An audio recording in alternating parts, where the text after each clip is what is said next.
This video will walk you through how to swap a front panel. We will send a pre-stickered front panel decal directly to the store contact or address provided.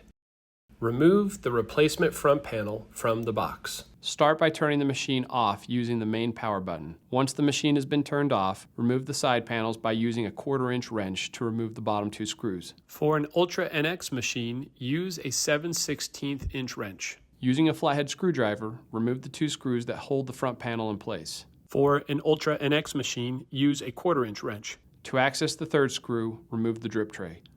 Hold the panel on both sides and pull down gently. Unplug the wiring harness on the back of the panel. Now you're ready to put the new front panel on the machine. Please note the black wiring on the wiring harness should face to the left. There are 10 pins on the harness. Please ensure that the pins are fully pushed in. Put the top of the front panel back in the upper drip tray and push up. It should snap into place. Reinsert the screws and replace the side panels.